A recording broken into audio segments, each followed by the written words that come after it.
Inspire, invent, impact. Join the thought leaders at the News First Echelon Sri Lanka Innovation Summit. Coming soon. Kumar Sangakkara met with the Executive Committee of Sri Lanka Cricket today.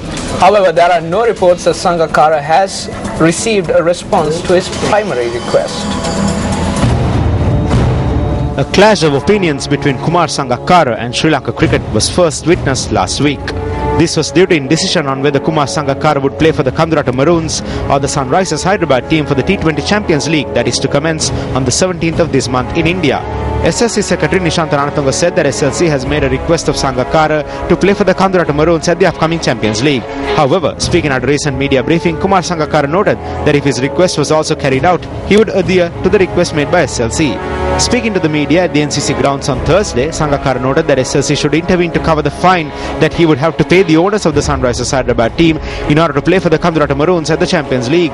Sangakkara said that as a result of SLC failing to act, even at the final moment, he was severely inconvenienced. Champions League IPL. A lot of people have misunderstood this. This is not between country and money or country and the IPL. That is completely wrong. In the Champions League and the IPL, countries do not play against each other. If I am to choose the Kandurata Maroons on that basis, then I will have to pay a fine to the IPL team. I have said that if they as the cricket board can intervene with the Sunrisers team and have me released from the fine or mitigate the fine, then I will play for Kandurata. I have no problem with that. SLC responded to Sangakkara's request at a media briefing held the same evening at SLC in Colombo.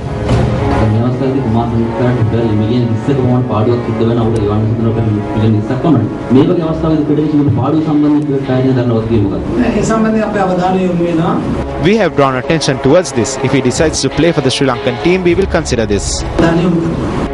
The same evening, Kumar Sangakkara announced his decision to play for the Kandurata Maroons.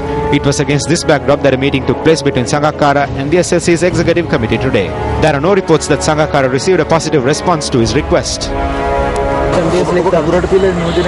You have decided to play for the Kandurata team. Nishantha Ranatunga said that if you decided to represent the Kandurata team, you would be considered. මම හිතන්නේ අපි කොහොමත් ඒ පිළිබඳව කිසිම සාකච්ඡාවක් තිබෙන්නේ නැහැ. I think we did not have a discussion about this anyway. We spoke about recent clashes between a cricketer and the committee. We spoke about preventing the recurrence of such incidents. හිතනවා මින් ඉදිරියට අපිට ඉස්සරහට යන්න පුළුවන් වෙයි කියලා.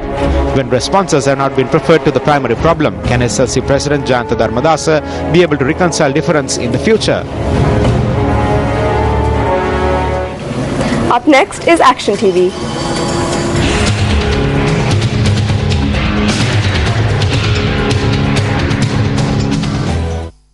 The carpeting of the 2-kilometer stretch of road from Uhana Ampara to Central Camp area recommenced once again yesterday. The whole road spans across 18 kilometers. Development work began under several phases in November last year through the Maganagama program. During each phase of the development project, 2 kilometers of the road was to be carpeted. The RDA that began work on the first 2-kilometer stretch on this road laid down the primary ABC mixture. However, this caused numerous difficulties to area residents and they carried out protests on 2 separate occasions. During the second protest carried out on the 20th of last month, the OIC of the Central Camp area intervened and executed its duties in a manner which serves as an example to all. You spoke to me yesterday and you spoke to me in the morning as well. All you do is look into it. These people are facing difficulties due to the dust. There are small children who are affected. At least spray the road with water if you can't construct the road.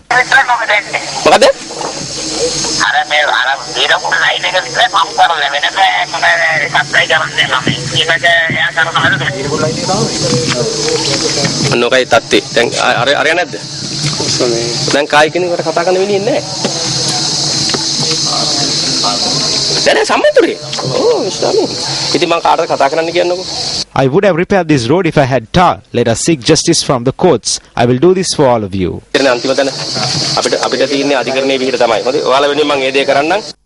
Fulfilling his promise, the OIC appeared before court on the 22nd of August and explained to court the inconvenience caused to the public. The chief engineer of Akarai Pattu attached to the RDA was cited as the respondent in the case. The chief engineer was ordered to appear before court on Thursday.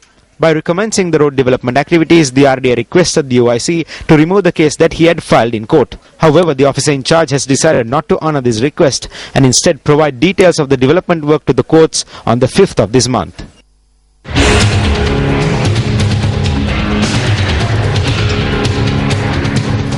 Tonight on Words of Wisdom, we take a look at the thoughts of great Native American leader, Chief Seattle.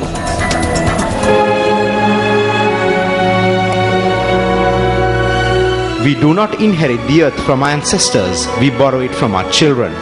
Chief Seattle, Native American leader.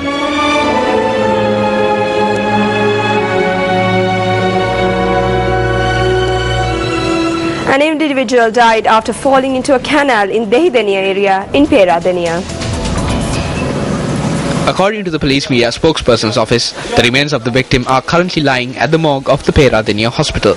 According to our correspondent, the deceased has been identified as 80-year-old W.G. Martin. Meanwhile, the post-mortem examinations of two children who fell into an unguarded hole which had been dug up in the Vavanavatte area in Piliyandala in order to facilitate the renovation activities on a road was conducted at the Colombo South Teaching Hospital today. The two children, who are residents of the Vavanavatte area in Piliyandala, had drowned in the unguarded hole which had been filled with water. The children, aged 7 and 9 years, were students of the Makanda Sudarshana Mahavidyalaya. There are many more places such as this because the road is being renovated. We urge officials to take some steps, put a barrier in place or station a guard. This area is frequented by children because of the kite season. Create awareness among the children. Minister Gamini Lokuge arrived at the house of the deceased child today.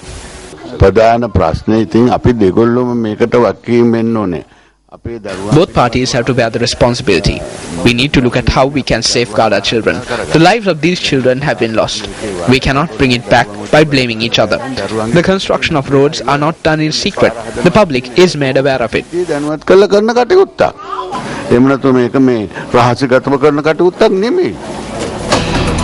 Now, questions were raised on the stash of drugs which were discovered from inside a container in Urugodavatta during the press release program aired on our sister channel Sirius TV this morning.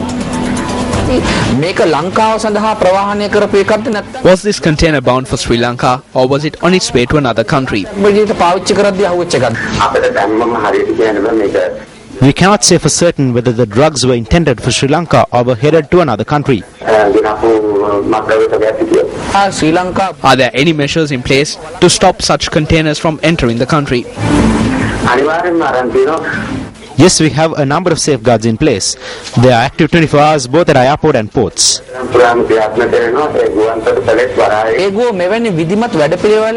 If there are measures in place by the customs, then how can there be loopholes that allow drugs to get through? Who is making these claims? The Rivera newspaper. Some people could opine that some divisions in the customs are weak. However, we are happy that we were able to arrest the container.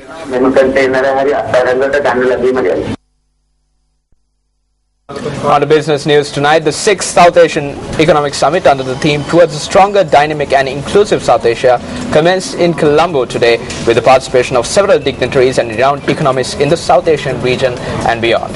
News First Shahin Jurampati and Stephanie Lazarus filed this report from the South Asia Economic Summit held in Colombo today. At the 6th South Asia Economic Summit held in Colombo. Now, this is the second time Sri Lanka has been picked for the summit, which following the conclusion in 2008. Now, this time around, the summit will focus on issues concerning growth and stability in the region. Delivering the keynote address, Minister of Finance Planning for the Government of Pakistan, Professor Ahsan Iqbal Chowdhury, expressed his sentiments on various topics surrounding the economy.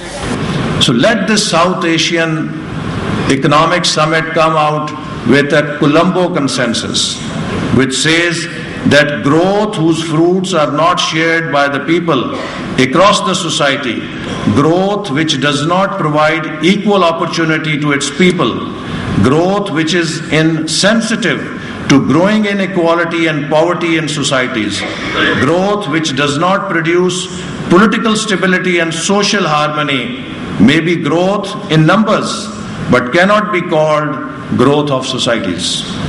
It cannot be called development, because development starts with people and ends with people. I firmly believe that the South Asian economies hold much promise. But for this to be realized, growth must not only be strong but also inclusive. Ladies and gentlemen, 5 years since the onset of the global economic meltdown, countries around the world are still reeling from the crisis. This year's summit centers around 4 issues termed as a Big Four on topics such as harnessing human capital potential, which was a topic discussed during today's sessions, managing water resources, food security and climate change, and addressing intra-country growth disparities.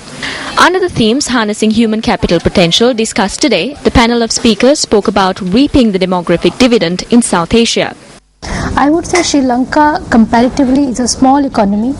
It is doing very well in terms of its human development goals, and I think if it continues that way and it makes its growth more inclusive, and it also tries to bring in more and more young people into the employment workforce, especially looking into the gender aspect so that more women workforce get employment.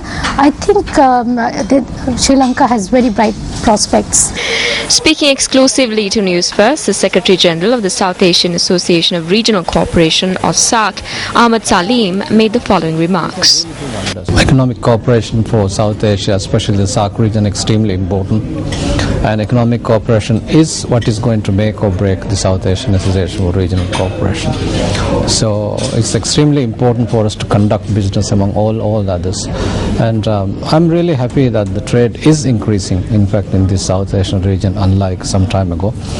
Trade now has increased to something like 2.5 billion. I know this is peanuts compared to what we as a region can do, because this is one of the fastest development regions in the world, and we should put in much more. This is Stephanie Lazarus reporting along with Shahin Jarampati on the 6th South Asian Economic Summit.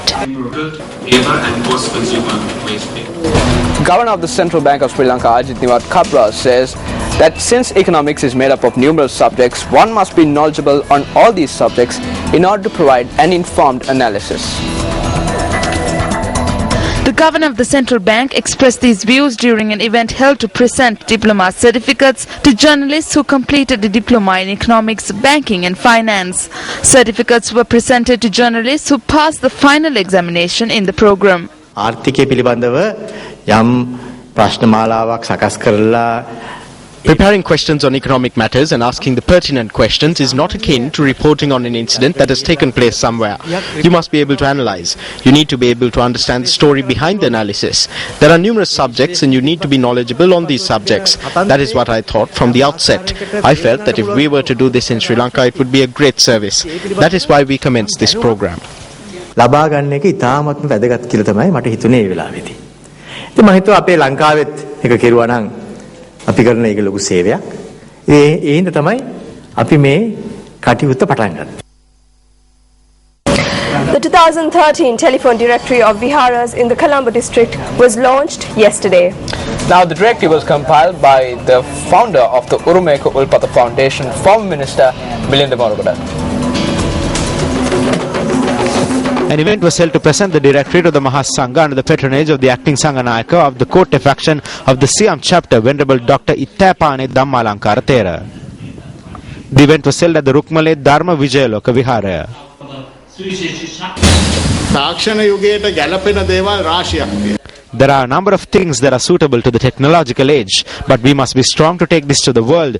We need to commence this journey from the Dhamma school, and you, the monks, must give leadership to this cause. Today there is a great debate in the world as to whether you have to resort to extremism in order to protect something. My opinion is that you do not need extremism to protect the Dhamma. The Dhamma protects itself. We need to understand this too. We can be an example to the world through this. ලෝකෙට අපිට ආදර්ශමත් වෙන්න පුළුවන් ඒකෙන්. All religions have Dhamma schools. I think that it should be made compulsory until grade 10.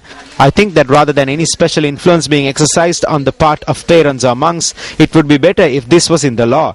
I think this can be done through the law. The law of a country is somewhat in decline. There is no discipline and law. Various things are passed and laws are imposed, but they are not enforced. This law need not be like that. මේ නීතියත් එසේ විය යුතු නැහැ.